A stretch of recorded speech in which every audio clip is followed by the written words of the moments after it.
Video. Hey everybody, I gotta figure this out.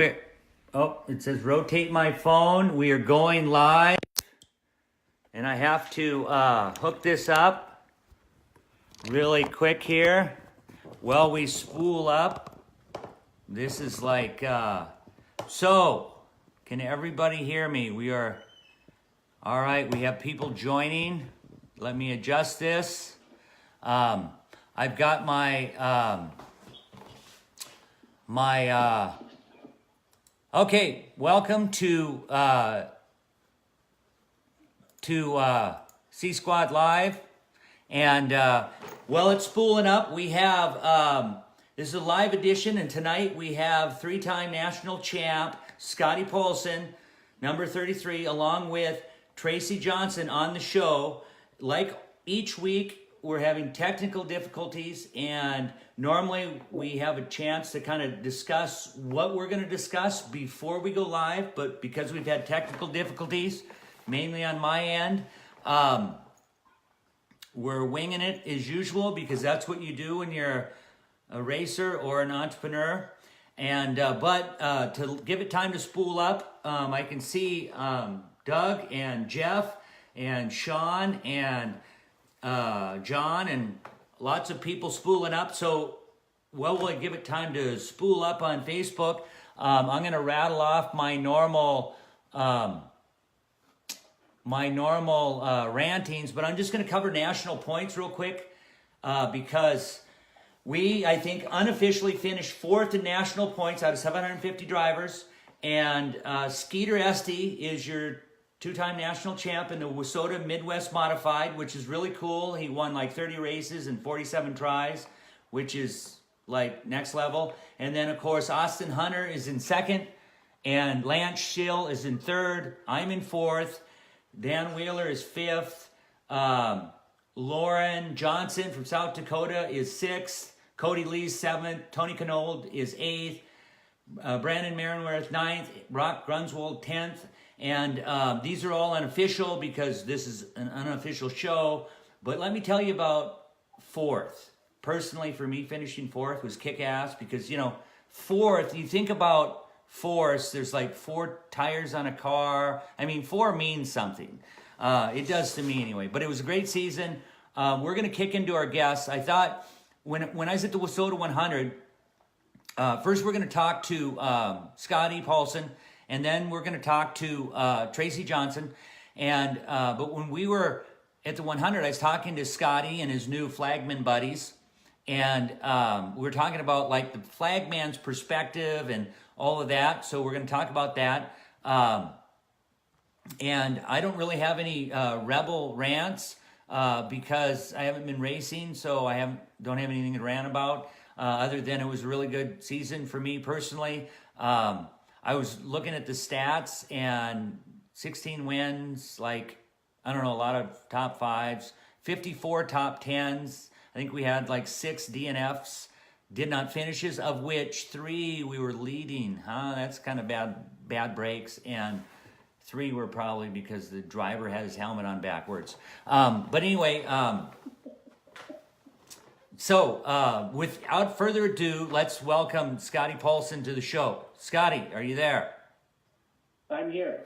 Okay, let's talk about, for people who don't know you, just like share who you are, because I know you as a legend. You're like a 3-time national champ. Together, you and I have like 350 wins. So how many wins did you have when you're racing? I'm close to 300, but I'm not sure exactly where I'm at. Oh shit, so I can say both you and I together are close to 400 wins and 3 national champs between the two Scots. Awesome. So did you always race with Soda, or did you race IMCA stock cars? I never did race IMCA, but something I always wanted to try. But no, we started it in mini stocks. Dad built me my first race car. It was a Pinto. And we raced mini stocks at St. Cloud and Brainerd, and did that for 5 years before we jumped into the street stock. Hey, Jeremy, you said turn the phone. Are you talking to me or Scott Scotty Paulson. I'm thinking you're talking to me. Do I need to turn the phone, people? Hey, Lynn. Hey, Susan. Thanks all for joining us. Is it coming in loud and clear? Okay, so I'm going to go with it. We're good. So you started with mini stocks, and then how many years did you race a street stock? First year in streets was 1994, and we retired in 2008, so long time. Oh, yeah, that's 1994. That's 14 years. Yeah, long time. 14 years, close to 300 wins, 3 national championships. So what was like, your dad helped you race your whole career, right? He was your crew chief? Oh, yeah, he was always there. Crew chief, spotter, you name it, that was him. Oh, yeah. Did you have signalers like they do now? Was he giving you signals from the pits? We had way more subtle signals, but yeah, we had signals. He didn't like to be real obvious with his signals, but they were there. Oh, well, give us a secret Paulson signal. Well, it always mattered where his hands were. Like, the higher his hands were, the closer they were to me. So once his hands went down to his side, then I had a big lead. So then we were good. Oh yeah, but if he was like this, if he was gripping his chest, then you had him on you. Yeah, he was either excited, having a heart attack, or they were right on me. One of the two. So where with all of the racing you did, I know when I started in the streets, in my first year was 19. I'm all confused now, but 2006 was my first year, and in a street stock, and I knew you then of being a legend. I think you were kind of getting towards retired. So all the tracks you've raced, what was your favorite? Favorite track? I always liked Alexandria. I just, once I got on that half mile, and then once you figure the place out, and you find that fast line, it's just so much fun to race on that place. Mm-hmm. So if I showed up with the street stock and said, hey, Scotty, do you want to race one more time? Who would you most want to race against? Who would I most want to race against? Yeah. I had the most fun racing. Oh, I dropped you, Scott. That's nothing compared to what I do with this show on technical difficulties. I had the most fun racing against. We're going back to Dave Roweter and Rusty Coleman. We were all such good friends, and I didn't get to race against Rusty a whole lot, so I think it'd be fun to battle him one more time. Oh yeah. He's more of a cerebral type racer, and that's the most fun to race against. You know, you got to think a couple moves ahead. What is a cerebral? Well, he's always thinking. Oh, you know, okay. Rusty's a thinker. Yeah, that just went right over my head. I heard you and Myron Shackert used to put on some heck of a shows. Yes, we had our battles in Montevideo most of the time. Most of the time? We used to swap the lead quite a bit, and he was fun to race against too. It was always a nice, clean race, and we both had orange cars, so even if we did hit, it didn't matter. Yeah. Did you ever get the row reader bump?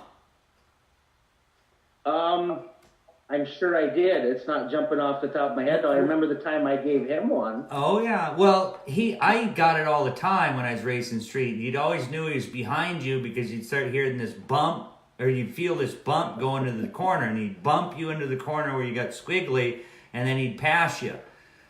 And, he was fun to watch. The impossible to beat. Did you beat Dave when you guys were racing pretty? You know, the one time I remember beating Dave was at the Jamestown Stampede, and all the poor guy wanted was to get his name on that sweatshirt. And we came out of a B main. We won the B main that year, and came from the back of the feature, and then won the feature. Passed him for the win in the feature at the Stampede.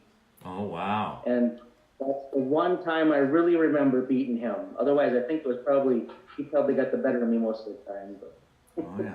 Would you? What do you think of IMCA stock cars versus Wasota street stocks?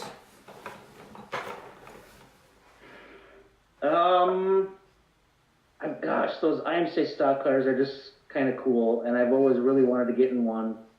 The Wasota cars, it's home. That's home to me. That's familiar. So I'm always parts of those Wasota cars, but the IMCA deals, they're just crazy to watch. I mean, you watch the videos from Marshalltown and Boone, and those guys are just, it's insane how close they get and how many 3-4 wide, just nuts.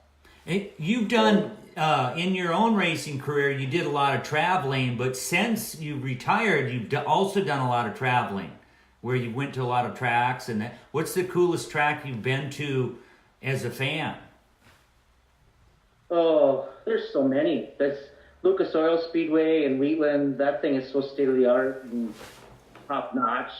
But the latest one I've been to, there's a track called Belle Claire Speedway by St. Louis. And that is the coolest place because it is fifth mile, tiny track, and they run late models on that thing. And they go up onto the fence to make the corner. It's just the craziest thing you've ever seen. But there's just so many cool places out there, but those are two that definitely jump out at me. Oh yeah, I remember when you came to Rugby with the folks, the geographic center of North America. So that was pretty cool. I felt like a rock star when Scotty Paulson and family came to watch Scott Bintz race in Rugby. Yep. Yeah. Yeah, that's that's the track where the pits are right in front of the stands. So if you don't like a driver, yeah. That was crazy.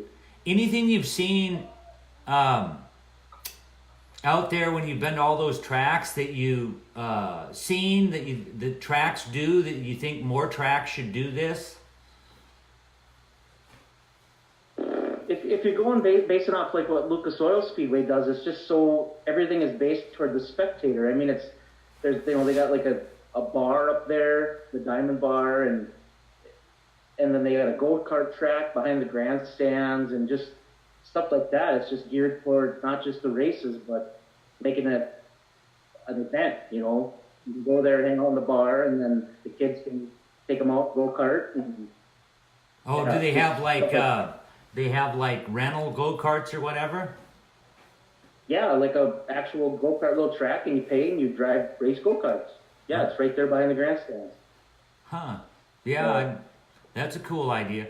What would you tell the rookie Scotty Paulson or the rookie street stock guy out there? You know, Charlie Christ, who helps me, he races a street stock, and he's always eager to learn. So what would you tell the rookie street stock guy who's getting his ass whipped by people like you week in and week out? How does he get faster? What's he got to tell himself? If I'm talking to myself when I was a rookie, I would tell myself that there is a brake pedal. Because I know when I started, I hit everything there was to hit. Because I thought, well, this is easy, and I'm just putting my foot to the floor and going, and I hit other cars, I got black flagged, I hit a light pole, I hit a big pile of tires.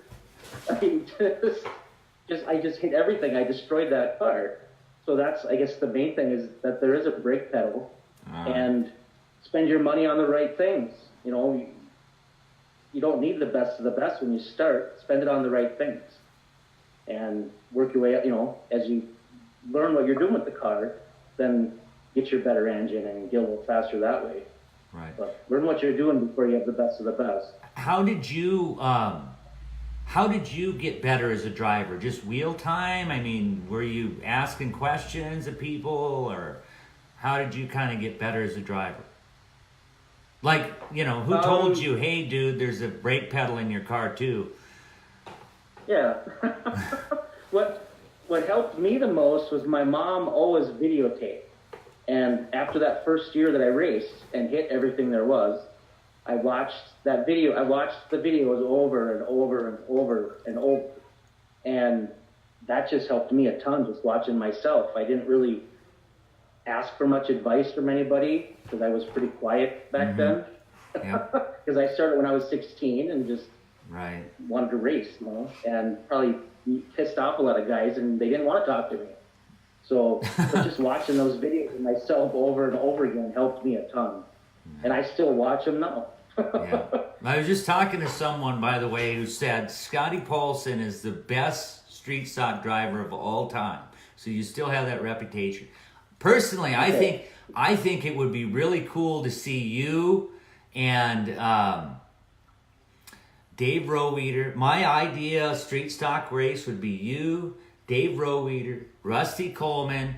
Might as well throw Ricky Thornton Jr. in there in a borrowed street stock, and Timmy Johnson, and Vogel, and boy, there's a few of them in there, but that would be like the all-star invitational in my book. I kind of secretly think you'd beat them all, but I could be wrong. You wouldn't put yourself in there? No, I would. You know, I've been racing 10 years, and not one time has someone said, hey, will you come drive my street stock and work the bugs out of it? Not once. I've had that with the B mods a few times, but not once with the street. All right. There was a part of me that wanted to drive, since, you know, Charlie's been helping me and he's got a street stock. There's a part of me that thought, I wonder if I can drive a street now. 10 years, you know, after racing a B mod for 9 years, am I now better qualified to race a street? Now, knowing what I know about racing, or would it be the same, would it be the same as it was where you got this heavy-ass rear-ended rear car that if you get her that much sideways, you're spinning out? Anyway. I think you'd be all right. Yeah, you never know. Well, after the Stampede, Charlie said, well, you should have told me that. Maybe we could have swapped cars. But anyway, I don't know. His car looks pretty good. So I don't ever remember my street stock looking as nice as his does. So let's talk about being a flagman. So now you, as a racer, you've gotten good calls, bad calls. Now you're the one making calls. So what's that like? Well, I mean, obviously it's just really different being on, you can't imagine being on that side, and you feel like when I took the job, I felt like, you know, how hard could it be? I've been in the position, I've been on the track, you know, and how hard can it be? And then once you get up there, you realize you can't look in every direction, and you really do depend on your corner workers and your people in the tower and everybody seeing what's going on. And there was a couple run-ins this year with guys who weren't happy with calls, and all I can say is, you know, that's what the corner worker called, and I didn't see it. I'm going to back them up, and it's just really different.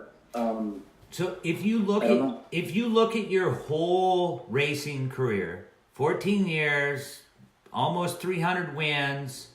Is it true you win some, you lose some, and it balances out in the end? Yeah, I suppose. That's an interesting question. Are you just trying to stump me? No, I'm just like from a, you know, because now you've got to talk to people and say, hey, you know, maybe we got it wrong. You know, we don't have instant replay. We got a crew of volunteers. We're not going to get it right all the time. It's nothing personal. It's easy to take it personal, right? As a driver, I mean, I couldn't help but notice when I criticized a flagman and suggested he should do what he says he's going to do. Meaning, there's a flagman that said, "Hey, if you jump, you're going to the back," and da da da. And people jumped, and he didn't do that. And so another gentleman in the feature jumped, did what he did in the heat, caused a great big pile up. And I said, "Hey, yeah, he jumped, but I think there's a little bit it's on the flagman because he didn't police. he told him it was okay to jump because he didn't penalize him in the feature. Now, coincidentally, that flagman tail-ended me on a call that, to my understanding, even the fans booed, but yet, how do you not, the correct answer is a flagman, don't take it personal. At the same token, when I was racing, if Roweeder and I got into a wreck, and I was a flagman, I can see why they would tend to lean towards Roweeder being a better driver, and it's probably the knucklehead new guy that caused the wreck, right? I mean, when you don't totally see it. But so what I'm asking is, how do you be non-biased? So you got the redheaded rebel who can't drive a street stock, right? And feels like the calls are going against him for no reason. How do you help me realize that you're just calling it the best you can? Well, you just got to get in the mindset that that's not Scott Bintz out there raced, and that's just number 1S. When you came to Wilmer that night and raced, obviously I knew you better than anybody other, any other guys out there, but that's not you out there racing. That's just number 1F. And there actually was a call that went against you, and it sucked. I really didn't like it, but I had to put you to the back, Yeah. But so that's kind of how you have to do it. You have to just kind of have to separate yourself from, even Vogel. That's not Justin Vogel out there. That's just a yellow number 10 car. Right.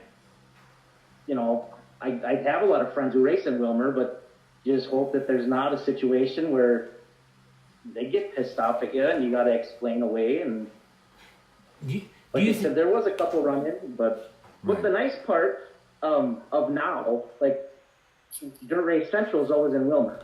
So after the fact, if there's a controversial call, it's awesome that they do the replays and they show it, and I can kind of verify that we got the right call or we got the wrong call, and I know if I got to go apologize to somebody or explain what we saw, because we don't have instant replay at that moment. It's 2 days later that we see it on Facebook. Right. And we can either feel good about it or we can feel really bad about it. So that's just what people kind of have to realize, is that we're just people. We're not, there's no Flagman College, there's no nothing. We're just, we're just out there trying to do the best we can and trying to keep racing going. So I just hope, people keep that in mind. That's going to help everybody. Do you think, when I've been a fan sometimes and someone will get tail-ended, does the flagman talk to the announcers so the fans know, why is my favorite driver, the 1S, going to the back again for what looks like no apparent reason? I mean, is there ever any discussion that, hey, they should share this stuff out, or what the thinking was of, hey, the 33 came in too hot, wasn't using the brake, and spun the 33 or the 1, and that's how we're calling. That's nothing we did in Wilmer. I mean, the people in the tower that do the lineups, they have the headsets, and so that's something that's probably a good idea. That's to let everybody know, because more often than not in Wilmer, I mean, I'm right there by the flag stand, and there's people yelling at me down there for something I did. From the fan side, the fan sider. Oh yeah. First night ever flagging. First night ever, and I will admit that it was not the best night. And after the races, I had a guy yelling at me about the Hornet race. He was not happy what happened in the Hornet race. So, and you got to keep it in mind that every race is important. Everybody, you know as well as I do. We all put a lot of time into our cars. It doesn't matter what class. Right. So, right away, first night, I'm getting yelled at about Hornets. So. Well, maybe he was getting, they got like the Hornet Nationals in Proctor. I think they pay like $1,000 to win. So there's some, but yes. He was geared up for that. Yeah. So has anybody bought you a new pair of glasses? Oftentimes I see people will comment that Flagman needs some glasses. Has anyone actually showed up with a pair of glasses for you?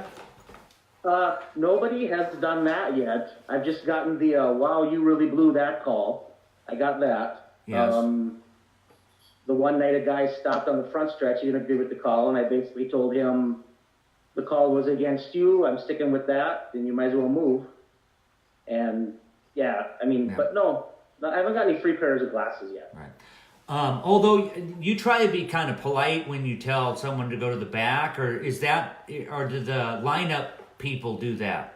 They're doing the call. So do you tell the lineup people, hey, the 1S is going to the back, or do you tell them? If a incident happens, you will usually wait whoever's in that corner. If it happens in corner one, I expect that corner one guy to yell out what he thinks, and if I disagree or agree, I'll say it on the radio. We come to an, I mean, obviously the flagman has the final call. Right. So if I don't agree with it, I overrule it, whatever. But I think I did that one time this year. Because they're in the corner, they see it. That's, they're right there. Right. That gets radioed up to the lady doing the transponders, the lineups. She does the lineup, and then usually once she was done with the lineup, then I'd double them up or whatever had to be done. So that's kind of how we work there. But so, very cool. So, did the corner guy, was he mad at you afterwards? Did you guys talk and figure it out, or how does that work? Or do you have to get a new corner guy? No, he was okay with it. But like I said, it was only one time. When he said what he thought he saw, I said, no, that's not what, that's not really what I saw. And that's what we went with. So no, he seemed like he was okay. Yeah. Do you have an assistant flagman that hands you the flags, or are you a one-man stand?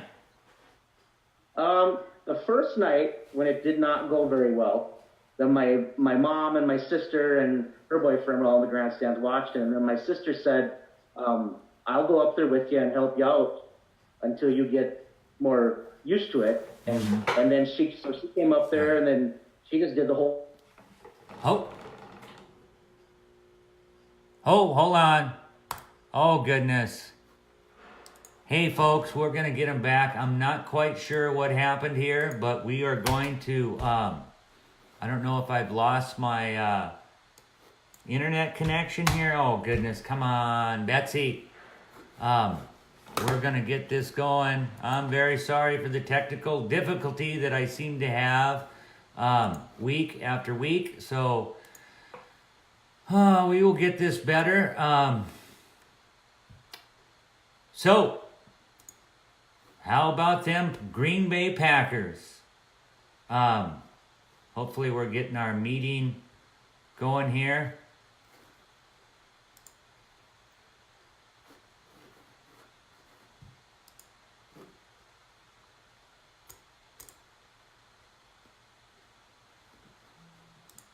All right.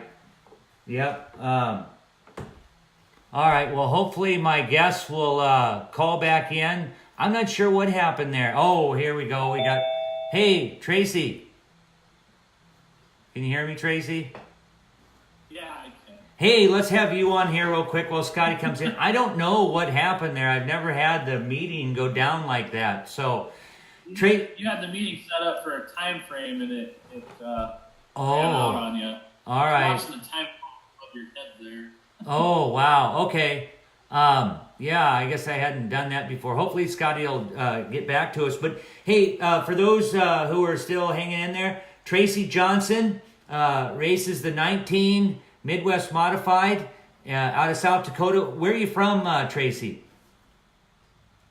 I'm from Lake Preston, South Dakota. I'm about 25 miles straight west of Brookings, about probably 50 miles straight east of Huron. So. Oh, awesome. That's your hot rod behind us there? Yeah, that's my beat-up pile of junk. Oh, yeah. So how was your racing season? Oh, I'd say it was subpar. Had 2 feature wins was all. Battled the car the first half of the season and lost the motor beginning of the season, and took a while to get going. But the end of the season wasn't too bad. We were starting to consistently run up front. So cool. Yeah, I know when I raced you, when I guess it was in, I think it was, somewhere you went by me like I was on jack stand, so it seemed like you had the car dialed in. Maybe it was Madison, I can't quite remember, but... yeah, I doubt that happens. What kind of Midwest Modified do you have? It's a dirt F chassis. My dad built our cars for us. And my twin brother Tyler and I, we kind of put them together ourselves when he finished up building them up for us. So kind of do our own deal, try to figure it out ourselves.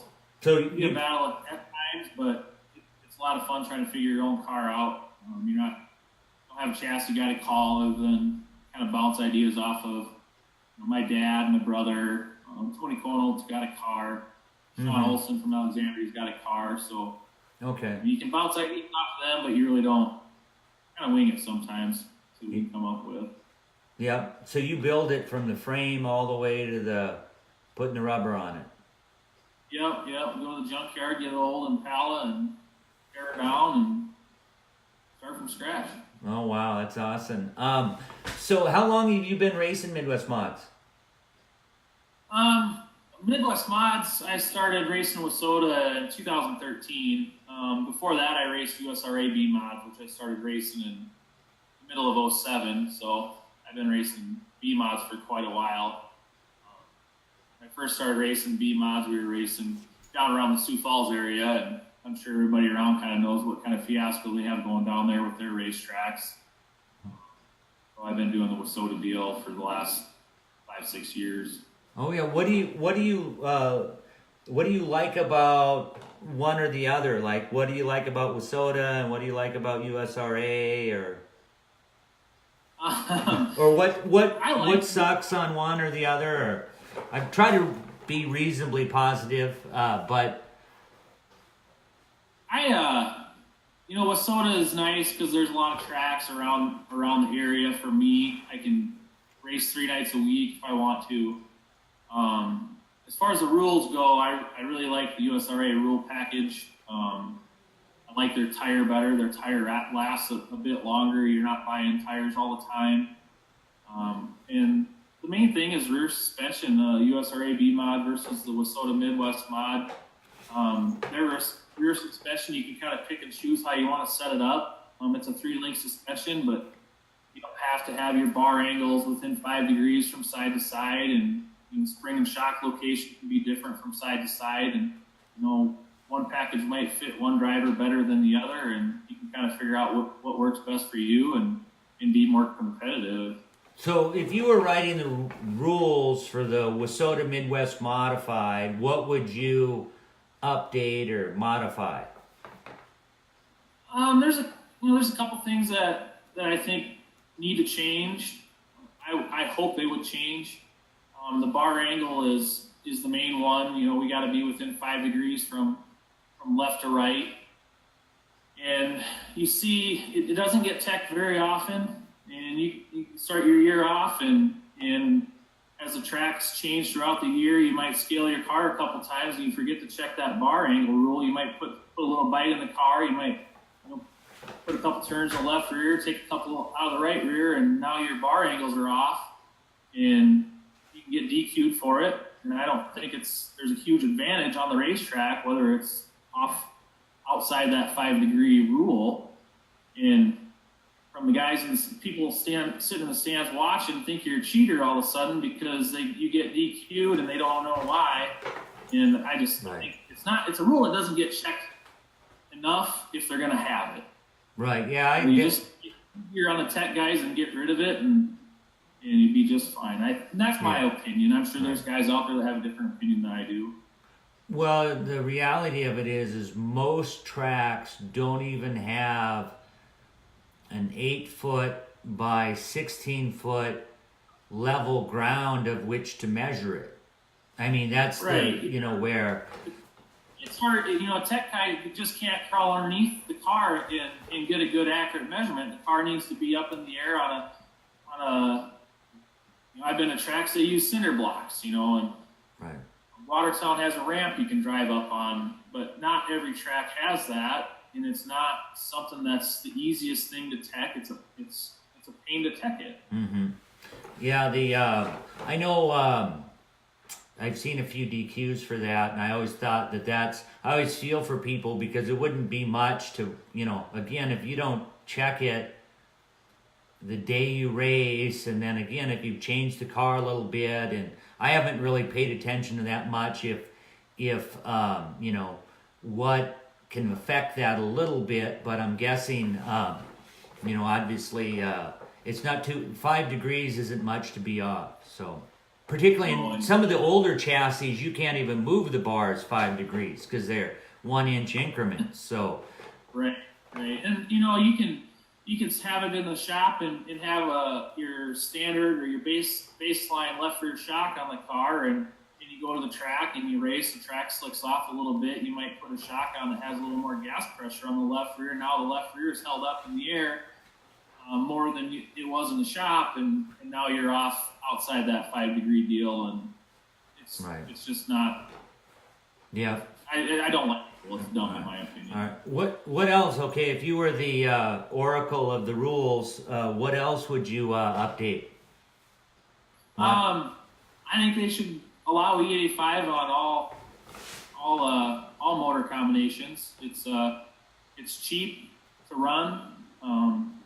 There is a little bit of advantage on the dyno, but you're running $9 race gas, or if you're blending 50-50, you're right around $6 a gallon, and you can go get E85 for $2 a gallon. You do use a little bit more a night, but I think cost-wise that would be another rule that they should look at changing. What do you know why? I was thinking they used to have it, or did they outlaw it? The open motor, I guess they call it, is allowed to run the E85, and the crate motor is allowed to run E85. The concept motor right now is not. Do you know what the thinking of it was? Just to keep the power in check, or? I don't know. It could be there is an advantage to E85 horsepower and torque, but I don't think it's going to win you a race. What on the crate guys, are most of those run E85? Are they 50-50, or is it all over the board? I'm assuming most of them are on E85. I had to put a crate motor in about the first third of the season, I suppose. I broke my motor and I had a crate laying on the floor, and I just stuck with the race gas just because I didn't want to have my carburetor converted. But I'm not sure what guys are doing. I would assume most guys are running E85 if they can. Okay. Yeah, I played a lot around with ethanol back when you can have it, but for me it was like way too much maintenance on keeping that carburetor clean. But that's just my take. I wouldn't be opposed to other people running it. We did USRA B-Mod stuff. We were running on E85, and at that time my dad was building our motors for us too, and at the end of the season, you tear the motor down, and them valves and pistons were spick and span. I mean, there wasn't a piece of carbon on them, and that's what I liked about the E85. It does burn cleaner. How anything guys don't like? Yeah. What about the quick change thing? You hear a lot of buzz with Midwest Mod or B Mod drivers on quick change. What's your take on that? I think the quick change is the biggest thing they need to look at going into this next season. In my opinion, it's cost-wise. I know guys are set up on the 9-inch stuff. They've got all their gears already. They don't want to spend the money on a quick change, and it'd be an option. They don't have to go out and get a quick change. But for a guy that's building a new car, putting a new car together, and they got to buy a new rear end, there's about $1,000 difference just on the housing. 9-inch housing is going to cost you about $375. The quick change rear end will cost you about $1,400. That's without all the brackets. I mean, you got to spend the money on the brackets, whether it's a 9-inch or a quick change. So there's about $1,000 difference there. You start buying gears, a brand new set of gears, standard weight gears, are going to cost you about $560.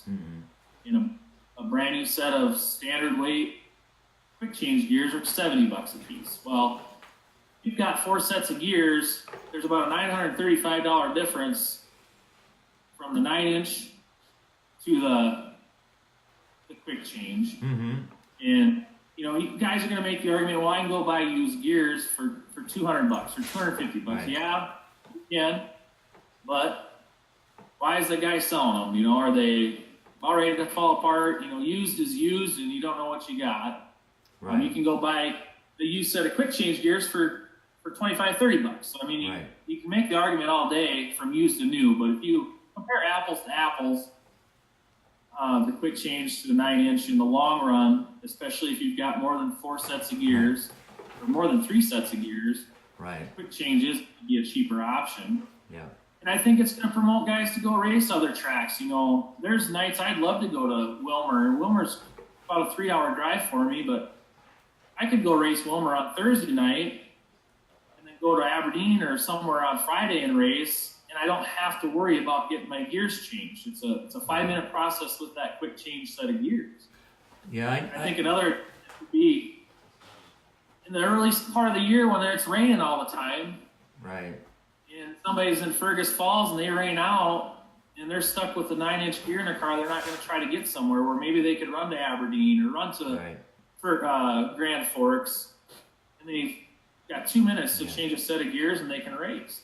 Yeah. I think it's a great idea. I don't know where everybody else in the class, their head is at on it, but that's my opinion. When I was kind of kicking the cart on that, you know, it seemed like about 95% of the racers were definitely game for optional quick change gears. And I would even say, you know, the time, you know, safety, there's just a number of reasons for it. And you're right, you can find $250, $300 gears, but at the same token, if you're to share the secrets of a rich man, is that my gears are lightened. So, you know, I mean, the reality of it is, and if you want to race a lot of tracks, you know, I've got 486, 500, 514, 529, 543, 557,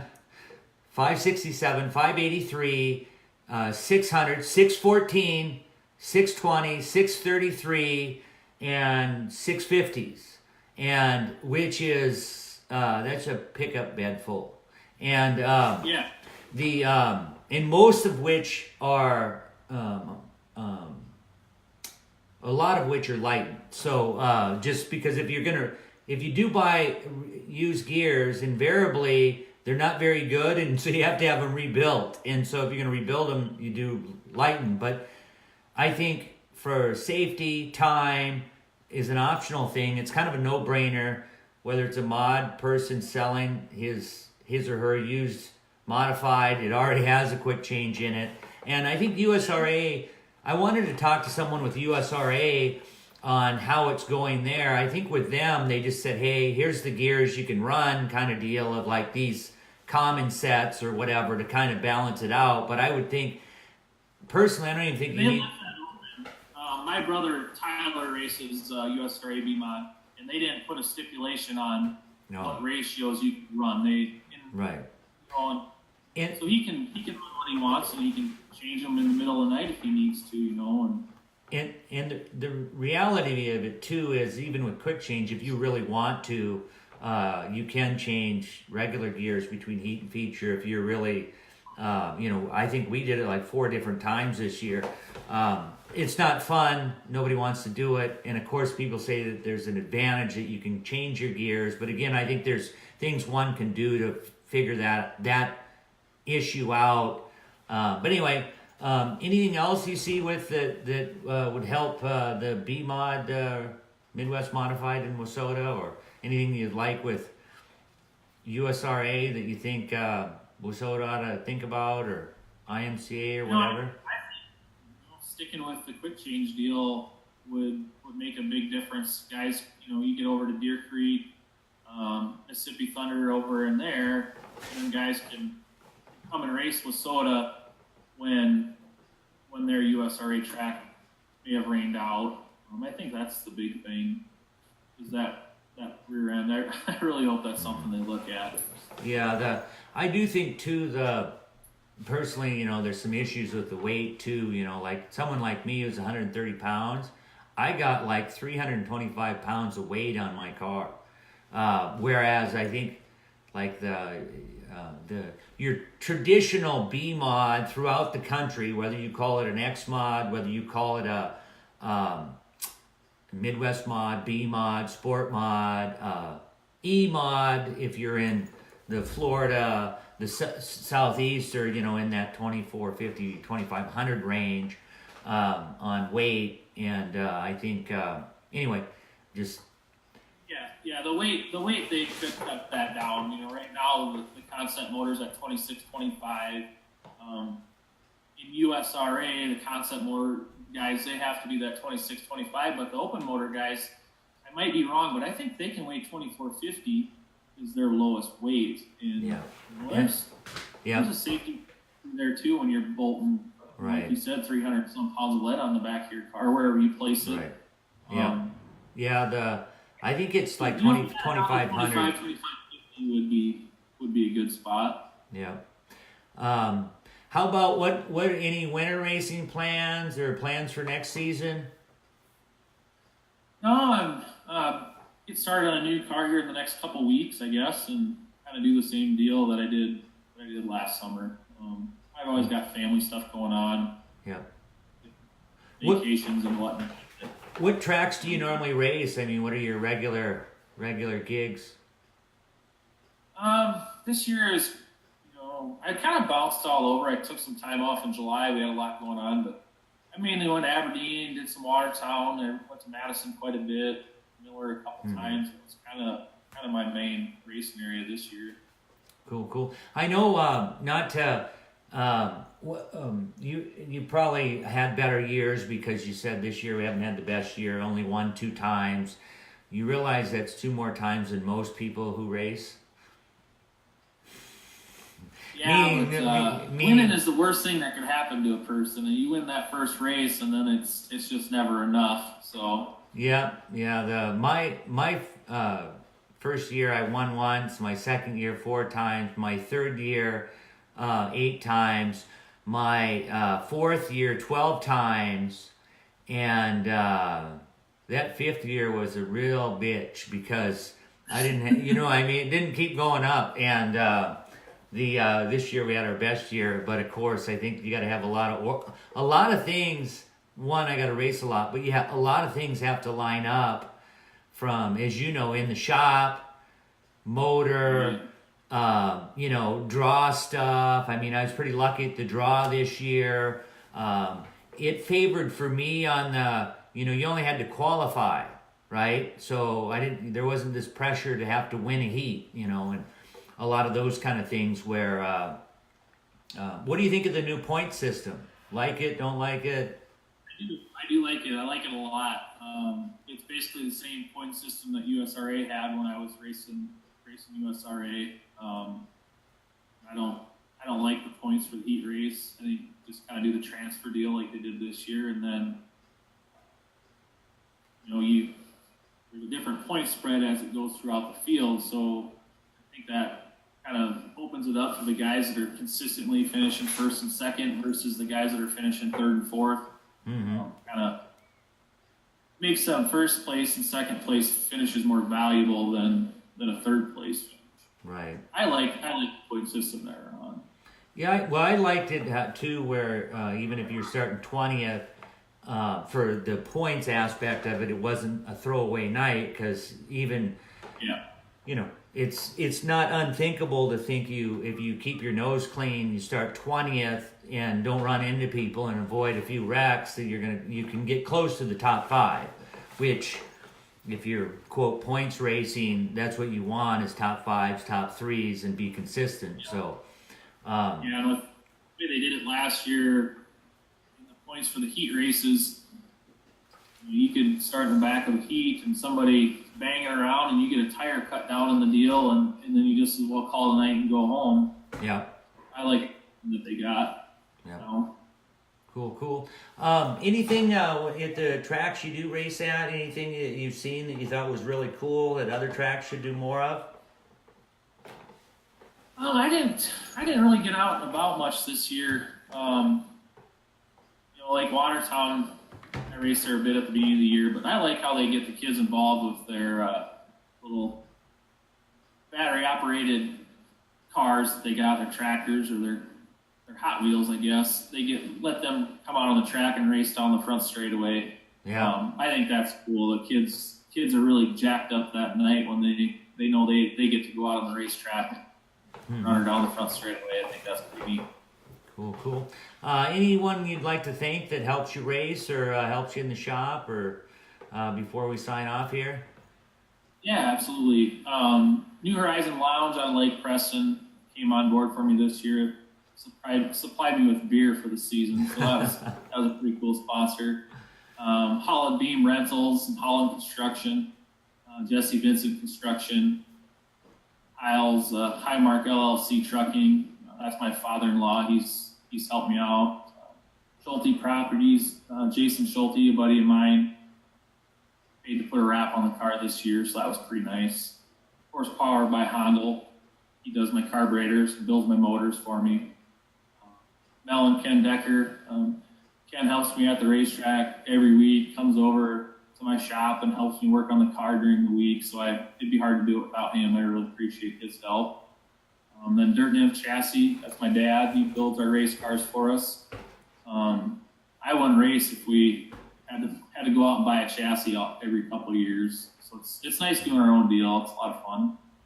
And then, of course, my wife. She puts up with a lot of shit throughout the summer, and I really appreciate her letting me do what I love to do every week. So. Yeah, I think if you're racing, your family certainly is has to be supportive to help the cause, and sometimes that's a lot of sacrifice there. When one of the things in business that when I owned Real Truck, we used to always do is send out, try to really show the family of the folks who worked at Real Truck the appreciation, because obviously in anything you're doing, sometimes there's some family sacrifice for, and I always think that's impressive when teams and organizations are appreciative of the family and the family support that goes along with it. So that's very cool that your wife helps cause and in the way she knows how.